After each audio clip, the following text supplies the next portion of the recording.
Audio book station. एक किताब आप तक एक नए अंदाज में। कल्पना करो, आप कोई काम शुरू करते हो, पढ़ाई, बिजनेस, फिटनेस, कला, कोई स्किल, और दिमाग तुरंत कहता है अभी बहुत समय लगेगा, मैं इतना अच्छा नहीं हूं। जब पूरा होगा तब चैन मिलेगा, अभी मजा नहीं आ रहा। यही दिमाग आपका सबसे बड़ा दुश्मन भी बनता है। द प्रैक्टिसिंग माइंड इसी दिमाग को ट्रेन करने की किताब है।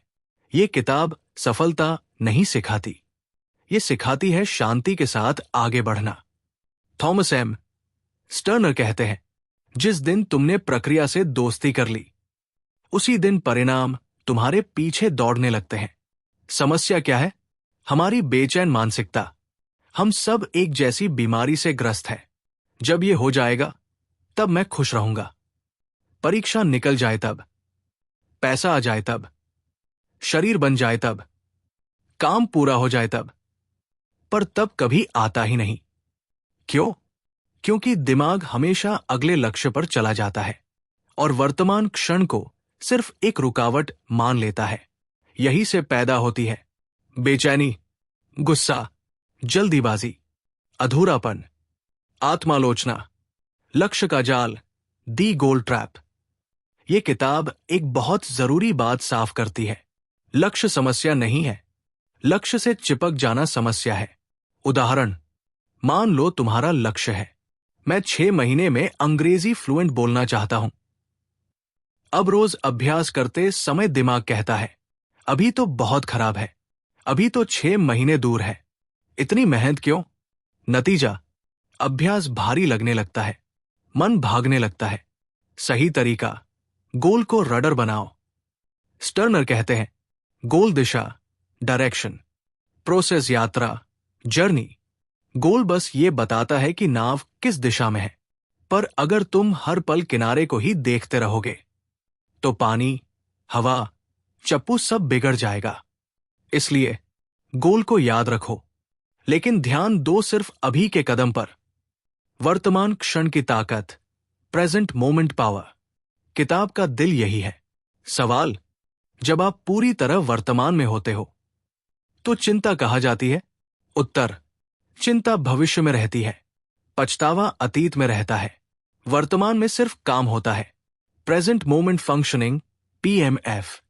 स्टर्नर इसे कहते हैं पीएमएफ, प्रेजेंट मोमेंट फंक्शनिंग। मतलब, जो कर रहे हो बस वही कर रहे हो। उदाहरण, खाना खाते समय सिर्फ खाना, पढ़ते समय सिर्फ पढ़ना, अभ्यास करते समय सिर्फ अभ्यास, बिना तुलना, जल्दबाजी, जजमेंट। कहानी, वायलिन सीखने वाला छात्र। एक छात्र वायलिन सीख रहा था। हर दिन अभ्यास के दौरान वो सोचता, मैं इतना खराब क्यों हूं? कब अच्छा बजाऊंगा? रिजल्ट, तनाव, निराशा, सीखने की रफ्तार धीमी। टीचर ने कहा, सिर्फ इस नोट को सही बजाने पर ध्यान दो, अगले नोट की चिंता मत करो। जब छात्र ने यह अपनाया, मन शांत, अभ्यास मजेदार, प्रगति तेज। क्यों? क्योंकि उसने परिणाम छोड़कर प्रक्रिया पकड़ ली। अभ्यास की असली परिभाषा। हम सोचते हैं प्रैक्टिस मतलब गलती सुधारना। स्टर्नर कहते हैं प्रैक्टिस मतलब ध्यान को प्रशिक्षित करना। अभ्यास में ये 3 बातें सीखते हैं: धैर्य, फोकस, भावनात्मक संतुलन। स्किल तो साइड इफेक्ट है, मुख्य तकनीक डू, ऑब्जर्व, करेक्ट। ये किताब की सबसे शक्तिशाली तकनीक है। एक डू करो, बिना डर, बिना परफेक्शन, बिना रिजल्ट सोचे, बस काम करो। 2 ऑब्जर्व, देखो, अब खुद को देखो, ध्यान भटक रहा है, शरीर टाइट है, मन जल्दी में है, ध्यान रहे। ये निरीक्षण जजमेंट के बिना होना चाहिए। 3 करेक्ट, सुधारो, छोटे सुधार, शांत सुधार, धीरे सुधार। कोई गुस्सा नहीं, कोई मैं बेकार हूं नहीं। क्यों डॉग काम करता है? क्योंकि दिमाग को सुरक्षित महसूस होता है। गलती को दुश्मन नहीं बनाया जाता, सीख प्राकृतिक हो जाती है। यही वजह है कि बच्चे जल्दी सीखते हैं और बड़े लोग डर के कारण धीरे। छोटी सीढ़ियां, बड़ी यात्रा। स्टर्नर बार बार कहते हैं, दिमाग को बड़ा लक्ष्य डराता है, छोटा कदम नहीं। इसलिए अभ्यास को बनाओ छोटा, आसान, पूरा होने वाला। हम सभी लक्ष्य बनाते हैं। लक्ष्य बनाना गलत नहीं है। समस्या लक्ष्य बनाने में नहीं, समस्या है लक्ष्य को पकड़कर बैठ जाने में। यह अध्याय इसी अंतर को बहुत स्पष्ट करता है। लक्ष्य क्या है, प्रक्रिया क्या है, और क्यों अधिकतर लोग इसी जगह हार जाते हैं। लक्ष्य क्या है? लक्ष्य वो बिंदु है जहां आप पहुंचना चाहते हैं। जैसे, मुझे ये किताब पूरी करनी है, मुझे परीक्षा में अच्छे नंबर लाने हैं, मुझे डिसिप्लिन्ड बनना है, मुझे शांत और कॉन्फिडेंट इंसान बनना है। लक्ष्य हमेशा भविष्य में होता है और यही समस्या की शुरुआत है। मन लक्ष्य के साथ क्या करता है? मन बहुत चालाक है। जैसे ही आप कोई लक्ष्य बनाते हैं, मन तुरंत उसे समय से जोड़ देता है। अब तक क्यों नहीं हुआ? इतना समय क्यों लग रहा है?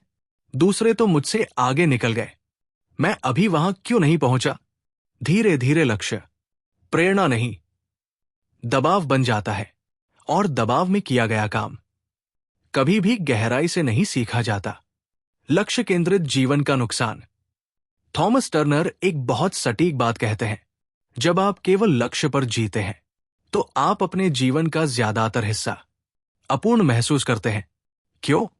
क्योंकि जब तक लक्ष्य पूरा नहीं हुआ मन बेचैन, और जब लक्ष्य पूरा हुआ थोड़ी देर खुशी, फिर नया लक्ष्य, फिर वही बेचैनी। यानी शांति हमेशा अगले स्टेशन पर टलती रहती है। प्रक्रिया क्या है? प्रक्रिया वह है जो आप अभी कर रहे हैं। इस समय पढ़ना, इस समय अभ्यास करना, इस समय ध्यान देना, इस समय एक छोटा कदम उठाना। प्रक्रिया हमेशा वर्तमान क्षण में होती है और वर्तमान ही वो जगह है जहां काम किया जा सकता है, सीखा जा सकता है, सुधारा जा सकता है। प्रक्रिया पर ध्यान देने का जादू। जब आप प्रक्रिया पर ध्यान देते हैं, मन शांत रहता है, तुलना कम होती है, समय का डर कम होता है, काम बोझ नहीं लगता। आप ये नहीं सोचते, मुझे पूरा अध्याय खत्म करना है। आप ये सोचते हैं, मुझे इस पैराग्राफ को समझना है। और यही फर्क सब कुछ बदल देता है। लक्ष्य दिशा, प्रक्रिया नाव चलाना। लेखक एक सुंदर उदाहरण देते हैं। लक्ष्य को रुडर, नाव की दिशा तय करने वाला समझिए, प्रक्रिया को चप्पू चलाना। अगर आप केवल दिशा देखते रहेंगे और चप्पू नहीं चलाएंगे तो नाव आगे नहीं बढ़ेगी। और अगर आप चप्पू चलाते हुए हर सेकंड दिशा की चिंता करेंगे तो नाव डगमगाएगी। समाधान, दिशा तय करो और फिर पूरा ध्यान चप्पू चलाने पर। अभ्यास का सही तरीका। द प्रैक्टिसिंग माइंड कहती है, अपने लक्ष्य को हल्के से पकड़े रहो, लेकिन प्रक्रिया को पूरी मजबूती से।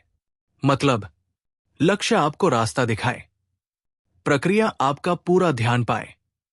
जैसे ही आप ये करते हैं, मन धीरे धीरे शांत होना शुरू करता है। समय की चिंता क्यों नुकसान करती है? अधिकतर लोग कहते हैं, मेरे पास समय नहीं है। लेकिन असल में समस्या समय नहीं है, समस्या है समय को लेकर बेचैनी। जब आप सोचते हैं इतना काम बाकी है, तो आपका ध्यान काम से हटकर चिंता पर चला जाता है। लेकिन जब आप सोचते हैं अभी बस ये छोटा सा कदम, तो समय अपने आप सहयोग करने लगता है। प्रक्रिया अपनाने से क्या बदलता है? जब आप प्रक्रिया केंद्रित होते हैं, अभ्यास में मजा आने लगता है, गलतियां डरावनी नहीं लगती, सुधार स्वाभाविक हो जाता है, निरंतरता आसान हो जाती है। यही कारण है कि महान कलाकार, खिलाड़ी और शिक्षक हमेशा प्रक्रिया के प्रेमी होते हैं। इस अध्याय का सार। इस अध्याय में हमने समझा, लक्ष्य भविष्य में होता है, प्रक्रिया वर्तमान में होती है। भविष्य चिंता देता है, वर्तमान शक्ति देता है। लक्ष्य दिशा है, मंजिल नहीं। प्रक्रिया ही असली काम है। अगले अध्याय में हम सीखेंगे मन को शांत कैसे किया जाए और अभ्यास के दौरान बेचैनी से कैसे निपटे।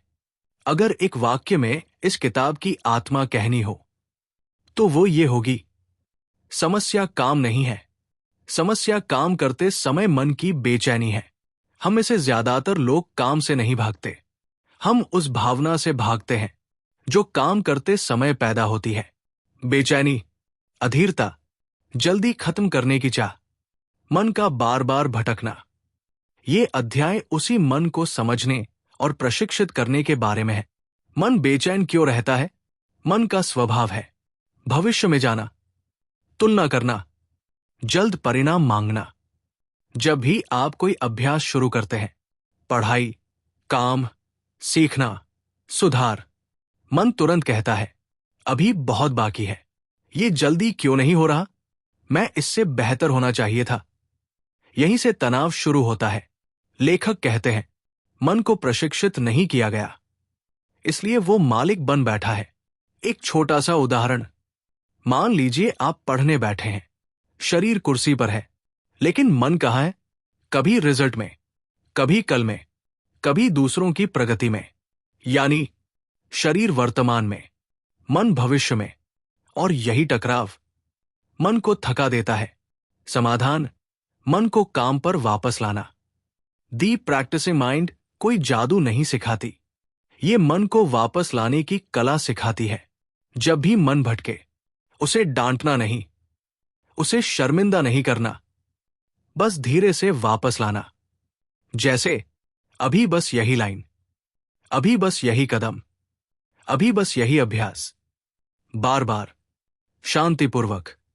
Do, observe, correct, doc. ये किताब की सबसे शक्तिशाली तकनीक है। एक डू करो, बिना परफेक्ट होने की चिंता किए, बस काम करो। 2 ऑब्जर्व, देखो, भावना के बिना देखो, क्या ठीक हुआ, क्या नहीं हुआ। 3 करेक्ट, सुधारो, छोटा सा सुधार करो, बस इतना ही। फिर यही चक्र दोहराओ। कोई गुस्सा नहीं, कोई आत्मालोचना नहीं, सिर्फ अभ्यास। भावना और सुधार को अलग करो। अधिकतर लोग गलती यहां करते हैं, वे गलती को अपनी पहचान से जोड़ लेते हैं। मैं ही ऐसा हूं, मुझसे नहीं होगा, मैं डिसिप्लिन नहीं हूं। लेखक कहते हैं, गलती जानकारी है, निर्णय नहीं। गलती आपको बताती है अगला कदम क्या हो सकता है, बस इतना। धीरे चलना क्यों जरूरी है? हम सोचते हैं, तेज करूंगा तो जल्दी सीखूंगा, लेकिन सच्चाई उल्टी है। धीरे करने से मन शांत रहता है, ध्यान गहरा होता है, गलती जल्दी दिखती है, सुधार टिकाऊ होता है। धीरे चलना आलस नहीं है, धीरे चलना जागरूकता है। समय को दुश्मन मत बनाओ। जब आप अभ्यास करते समय घड़ी देखते रहते हैं तो मन काम में नहीं, समय से लड़ने में लग जाता है। समाधान, छोटा समय तय करो, 15 मिनट, 20 मिनट, और उस समय में सिर्फ अभ्यास। न खत्म करने की चिंता, न आगे की सोच। फ्लो की स्थिति कैसे आती है? फ्लो कोई जादू नहीं है। फ्लो तब आता है जब लक्ष्य हल्का हो, प्रक्रिया भारी हो, ध्यान पूरा हो, समय भूल जाए। और यह तभी संभव है जब मन वर्तमान में टिका हो। जब भी अनुशासन शब्द आता है तो हमारे मन में एक सख्त तस्वीर बनती है। जबरदस्ती, दबाव, सख्त नियम, खुद से लड़ाई। हम सोचते हैं, मुझ में डिसिप्लिन नहीं है, लेकिन लेखक यहां एक क्रांतिकारी बात कहते हैं। अनुशासन कोई गुण नहीं है, अनुशासन एक परिणाम है। अनुशासन को लेकर सबसे बड़ी गलतफहमी, हम मान लेते हैं कि कुछ लोग नेचुरली डिसिप्लिन होते हैं, कुछ लोग आलसी होते हैं, लेकिन सच्चाई यह है, कोई भी इंसान बिना अभ्यास के अनुशासित नहीं होता, और कोई भी इंसान अनुशासन की कमी के कारण असफल नहीं होता। असफलता आती है गलत मानसिकता से। जबरदस्ती का अनुशासन क्यों टूटता है? मान लीजिए आप खुद से कहते हैं, अब रोज 4 घंटे पढ़ूंगा। पहले दिन जोश, दूसरे दिन दबाव, तीसरे दिन थकान, चौथे दिन अपराध बोध, और फिर सब कुछ छोड़ देना। क्यों? क्योंकि आपने मन को तैयार नहीं किया, प्रक्रिया को सरल नहीं बनाया, अभ्यास को भारी बना दिया। अभ्यास से अनुशासन कैसे पैदा होता है? द प्रैक्टिसिंग माइंड कहती है, पहले अभ्यास को सही बनाओ, अनुशासन अपने आप पैदा हो जाएगा। जब अभ्यास छोटा हो, लक्ष्य हल्का हो, अपेक्षा कम हो, ध्यान पूरा हो, तो मन विरोध नहीं करता, और जहां विरोध नहीं होता वही अनुशासन जन्म लेता है। 4S सिद्धांत, 4S प्रिंसिपल्स, ये अध्याय का दिल है। एक सिंप्लीफाई, सरल बनाओ। हम चीजों को खुद ही जटिल बना लेते हैं। पूरा सिलेबस, पूरा प्रोजेक्ट, पूरा बदलाव, मन डर जाता है। सरल करो। आज सिर्फ एक टॉपिक, आज सिर्फ एक पेज, आज सिर्फ 10 मिनट। 2 स्मॉल, छोटा रखो। छोटा अभ्यास मन को सुरक्षित लगता है। 10 मिनट पढ़ना 30 मिनट पढ़ने से ज्यादा लगातार होता है। छोटा टिकाऊ, 3 शॉट, समय सीमित रखो। अनिश्चित अभ्यास मन को थका देता है, लेकिन सिर्फ 15 मिनट। मन कहता है ठीक है, कर लेते हैं। यही ट्रिक है। 4 स्लो, धीरे करो। तेजी बेचैनी पैदा करती है, धीमापन ध्यान पैदा करता है। धीरे पढ़ना, धीरे सीखना, धीरे सुधार करना, यही मास्टरी का रास्ता है। हाथी और रस्सी की कहानी मन को समझने के लिए। एक छोटे हाथी को रस्सी से बांध दिया जाता है। वो कोशिश करता है, लेकिन छूट नहीं पाता। धीरे धीरे वो मान लेता है, मैं नहीं छूट सकता। बड़ा होकर भी वो वही रस्सी मान लेता है। हमारा मन भी ऐसा ही है। पिछली असफलताओं से वो सीख लेता है, मेरे बस का नहीं। द प्रैक्टिसिंग माइंड उस रस्सी को धीरे धीरे ढीला करती है। अनुशासन रोज जीतना। एक बहुत जरूरी बात, अनुशासन का मतलब ये नहीं कि आप रोज परफेक्ट हो। अनुशासन का मतलब है रोज वापस आना। आज 10 मिनट हुए, कल 5 मिनट, परसों फिर 10 मिनट। वापसी ही असली डिसिप्लिन है। जब अभ्यास आनंद बन जाए, जब आप खुद को कोसना छोड़ देते हैं, तुलना छोड़ देते हैं, जल्दी छोड़ देते हैं, तो अभ्यास एक बोझ नहीं, एक शांति बन जाता है। और तब अनुशासन कोई लड़ाई नहीं रहता। अगर कोई एक चीज है जो आज के समय में सबसे दुर्लभ हो गई है, तो वो है धैर्य। हम तुरंत चाहते हैं, तुरंत परिणाम, तुरंत सुधार, तुरंत सफलता, तुरंत संतोष। और जब ये तुरंत नहीं मिलता, तो मन बेचैन हो जाता है। द प्रैक्टिसिंग माइंड यहीं से धैर्य को एक नए तरीके से समझाती है। अधीरता आती कहां से है? ध्यान से सोचिए। अधीरता का मतलब ये नहीं कि आप आलसी हैं। अधीरता का मतलब है आपका मन भविष्य में अटका हुआ है। जब आप अभ्यास करते समय सोचते हैं, अभी तक क्यों नहीं हुआ, मैं यहां तक कब पहुंचूंगा, इतना समय क्यों लग रहा है, तो ये अभ्यास नहीं, इंतजार की पीड़ा बन जाती है। समय को दुश्मन बनाना। हम समय को अपने खिलाफ खड़ा कर लेते हैं। मेरी उम्र निकल रही है, लोग मुझसे आगे निकल गए, मैं पीछे रह गया। लेकिन लेखक कहते हैं समय समस्या नहीं है, समय को लेकर हमारी सोच समस्या है। जब आप समय से लड़ते हैं, आप अभ्यास से कट जाते हैं। धैर्य कोई इंतजार नहीं है। यह बहुत महत्वपूर्ण है। धैर्य का मतलब यह नहीं कि आप कुछ न करें और बस इंतजार करें। धैर्य का मतलब है बिना बेचैनी के अभ्यास करना। जब आप हर दिन थोड़ा करते हैं, बिना जल्दबाजी, बिना खुद को कोसे, तो वही धैर्य है। नदी की तरह अभ्यास। लेखक नदी का उदाहरण देते हैं। नदी कहीं जल्दी नहीं पहुंचती, फिर भी वो पहाड़ काट देती है। क्यों? क्योंकि वो रोज बहती है। वो खुद से नहीं लड़ती, वो रास्ते को स्वीकार करती है। अभ्यास भी ऐसा ही होना चाहिए। मैं वहां क्यों नहीं पहुंचा, इस प्रश्न को छोड़ना। जैसे ही ये सवाल आता है, मन तनाव में जाता है। लेखक कहते हैं, हर बार जब आप ये सोचते हैं, आप अभ्यास से बाहर निकल जाते हैं। इस प्रश्न की जगह पूछिए, अभी मैं क्या कर रहा हूं? बस यही ध्यान वापस लाता है। छोटे कदम और बड़ा भरोसा। अधीर मन बड़े छलांग चाहता है। धैर्यवान मन छोटे कदमों पर भरोसा करता है। हर दिन एक छोटा सुधार, एक छोटी समझ, एक छोटा अभ्यास, यही मिलकर बड़ा परिवर्तन बनाते हैं। तुलना धैर्य की दुश्मन है। जैसे ही आप देखते हैं वह मुझसे आगे है, आपका मन अपने रास्ते से हट जाता है। हर इंसान की गति अलग, परिस्थिति अलग, यात्रा अलग। तुलना अभ्यास को जहर बना देती है। धैर्य कैसे विकसित करें? व्यावहारिक तरीका। लेखक एक सरल अभ्यास बताते हैं। जब भी बेचैनी आए, एक उसे पहचानो, 2 उसे नाम दो, ये अधीरता है। 3 कोई प्रतिक्रिया मत दो। 4 अभ्यास पर वापस आ जाओ। बस इतना। धीरे धीरे मन सीखता है, बेचैनी खतरनाक नहीं है, और धैर्य बढ़ने लगता है। जब धैर्य आता है तब क्या बदलता है? जब धैर्य आता है, अभ्यास हल्का हो जाता है। समय डराना बंद कर देता है। तुलना कमजोर पड़ जाती है। आत्मविश्वास शांत बनता है। आप सीखते हैं, मैं रास्ते में हूं और ये पर्याप्त है। आज की दुनिया में सबसे महंगी चीज पैसा नहीं है, सबसे महंगी चीज है ध्यान।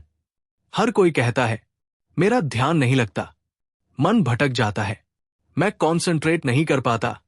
लेकिन द प्रैक्टिसिंग माइंड ये साफ करती है, ध्यान कोई जन्मजात क्षमता नहीं है। ध्यान एक प्रशिक्षित अवस्था है, और अच्छी खबर यह है, इसे सीखा जा सकता है। ध्यान टूटता क्यों है? ध्यान टूटने का मतलब ये नहीं कि आप कमजोर हैं। ध्यान टूटता है क्योंकि मन भविष्य में भागता है, मन तुलना करता है, मन जल्दी चाहता है, मन परिणाम पर अटका रहता है। यानी ध्यान नहीं टूटता, ध्यान खींच लिया जाता है। एक साधारण दृश्य, आप पढ़ रहे हैं, अचानक मन कहता है, ये कब खत्म होगा? आज इतना क्यों पढ़ना है? बाकी लोग क्या कर रहे होंगे? ध्यान चला गया। लेकिन यहां एक महत्वपूर्ण बात है, ध्यान का जाना समस्या नहीं है, ध्यान को वापस लाना अभ्यास है। यही फर्क समझना जरूरी है। ध्यान वापस लौटने की क्षमता। अधिकतर लोग सोचते हैं, ध्यान का मतलब लगातार एकाग्र रहना। लेखक कहते हैं, ध्यान का मतलब है बार बार भटकने के बाद बार बार वापस आना। हर बार जब आप ध्यान वापस लाते हैं, आप अपने मन को ट्रेन कर रहे होते हैं। यही असली प्रगति है।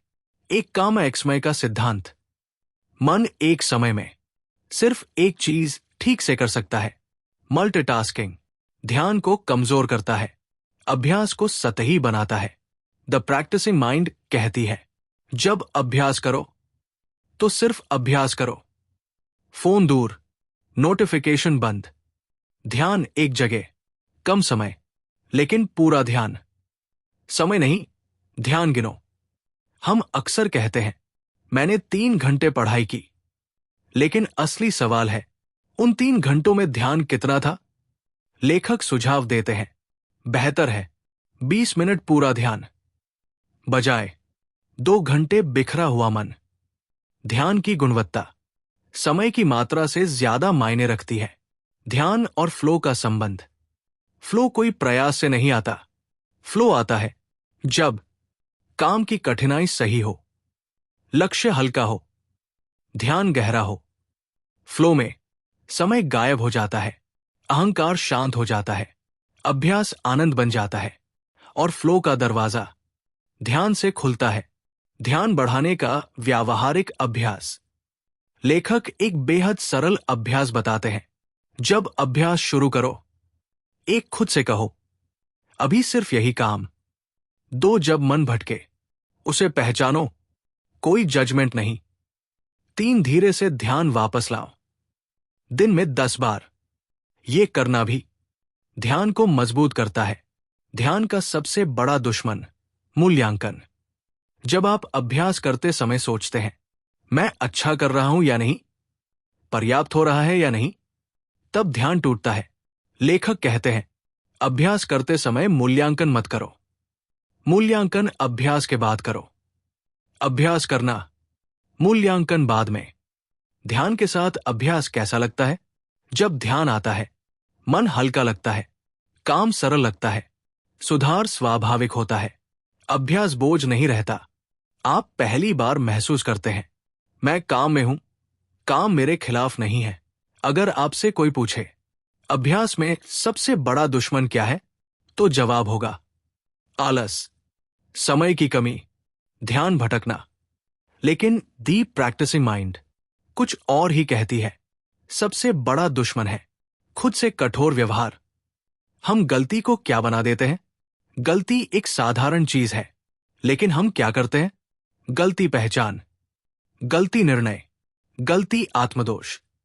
मुझसे ही नहीं होता, मैं हमेशा ऐसा ही हूं, मैं डिसिप्लिन नहीं हूं। यहीं से अभ्यास, सीखना नहीं, लड़ाई बन जाता है। गलती क्या है और क्या नहीं है? लेखक साफ कहते हैं, गलती असफलता नहीं है, गलती जानकारी है। गलती आपको बताती है क्या काम नहीं कर रहा, अगला छोटा सुधार क्या हो सकता है। बस इतना। गलती का काम है मार्गदर्शन देना, न कि आपको नीचा दिखाना। आत्मालोचना क्यों खतरनाक है? बहुत लोग सोचते हैं, अगर मैं खुद को डांटूंगा तो बेहतर करूंगा, लेकिन सच्चाई उल्टी है। आत्मालोचना डर पैदा करती है, मन को सिकोड़ती है, अभ्यास से आनंद निकाल देती है। डरा हुआ मन कभी गहराई से नहीं सीखता। आत्मकरुणा क्या है? आत्मकरुणा का मतलब यह नहीं कि आप बहाने बनाओ। आत्मकरुणा का मतलब है, मैं सीख रहा हूं, गलती इस प्रक्रिया का हिस्सा है, मैं खुद के खिलाफ नहीं हूं। लेखक कहते हैं, जिस तरह आप किसी सीखते हुए बच्चे से बात करते हैं, उसी तरह खुद से बात करना सीखिए। बच्चे से सीखने की कला। जब बच्चा चलना सीखता है, वो गिरता है। क्या हम कहते हैं, तुम बेकार हो? नहीं, हम कहते हैं, कोई बात नहीं, फिर कोशिश करो। लेकिन खुद के साथ हम बिल्कुल उल्टा करते हैं। दी प्रैक्टिसिंग माइंड हमें वही भाषा खुद से सीखने को कहती है। गलती के साथ सही रिश्ता कैसे बनाएं? लेखक एक सरल तरीका बताते हैं। जब गलती हो, 1 रुकिए, 2 गहरी सांस लीजिए, 3 खुद से कहिए, ठीक है, ये अभ्यास है। 4 एक छोटा सुधार चुनिए, 5 आगे बढ़िए। कोई भावनात्मक ड्रामा नहीं, कोई कहानी नहीं, बस अभ्यास। अभ्यास सुरक्षित जगह। अगर अभ्यास में डर है, तो अभ्यास टिकेगा नहीं। अभ्यास को बनाइए सुरक्षित, शांत, गैर न्यायकारी, जहां गलती करना अनुमति के साथ हो। यही जगह सच्चा विकास लाती है। परफेक्शनिज्म का जाल। परफेक्शनिज्म अक्सर एक्सलेंस का भेष पहनता है, लेकिन असल में यह डर है, गलत हुआ तो लोग क्या कहेंगे, मैं पर्याप्त नहीं हूं। लेखक कहते हैं, परफेक्शनिज्म अभ्यास का दुश्मन है, क्योंकि यह शुरुआत से पहले ही रोक देता है। आत्मकरुणा से क्या बदलता है? जब आप खुद के प्रति नरम होते हैं, अभ्यास में डर कम होता है, निरंतरता बढ़ती है, सीखने की गति तेज होती है, आत्मविश्वास शांत बनता है। आप पहली बार महसूस करते हैं, मैं अपने पक्ष में हूं। इस अध्याय का सार। इस अध्याय में हमने समझा, गलती जानकारी है, आत्मालोचना अभ्यास तोड़ती है, आत्मकरुणा अभ्यास को बचाती है, सुरक्षित अभ्यास गहरा सिखाता है। परफेक्शन नहीं, निरंतरता जरूरी है। अगले अध्याय में हम आएंगे, अभ्यास को जीवन में कैसे उतारें, रोजमर्रा के काम को अभ्यास कैसे बनाएं। इस पूरी किताब का संदेश अगर एक वाक्य में कहना हो, तो वो ये है, जीवन कोई दौड़ नहीं है, जीवन एक अभ्यास है। जब तक हम जीवन को कोई मंजिल समझते रहेंगे, हम हमेशा अधूरे रहेंगे। लेकिन जिस दिन हम जीवन को अभ्यास मान लेंगे, उसी दिन शांति आनी शुरू हो जाएगी। हम जीवन को गलत तरीके से देखते हैं। हम सोचते हैं, जब सब ठीक हो जाएगा, तब शांति मिलेगी। जब मैं ये बन जाऊंगा तब संतोष होगा। जब मेरी आदतें सही हो जाएंगी तब मैं खुश होऊंगा। लेकिन वो तब कभी आता नहीं, क्योंकि जीवन बदलता रहता है और अभ्यास की दुनिया में कोई फाइनल स्टेज नहीं होती, कोई परमानेंट अचीवमेंट नहीं होता, बस अभ्यास होता है। अभ्यास को जीवन में उतारना। द प्रैक्टिसिंग माइंड कोई अलग जीवन नहीं मांगती। ये कहती है जो कर रहे हो उसी को अभ्यास बना दो। पढ़ाई अभ्यास, काम अभ्यास, बात करना अभ्यास, सुनना अभ्यास, शांत रहना अभ्यास। हर क्षण एक अवसर है अभ्यास का। सुबह से रात तक अभ्यास का जीवन। सुबह उठना अभ्यास है, मन को शांत करना अभ्यास है, काम करते समय ध्यान देना अभ्यास है, अधीरता को देखना अभ्यास है, गलती होने पर खुद को संभालना अभ्यास है, सुधार करना अभ्यास है, रात को दिन को स्वीकार करना अभ्यास है।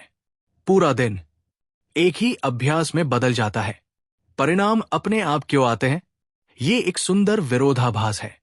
जब आप परिणाम छोड़ देते हैं, परिणाम बेहतर होने लगते हैं। क्यों? क्योंकि आपका ध्यान गहरा होता है, आपकी सीख सच्ची होती है, आपकी निरंतरता टिकाऊ होती है।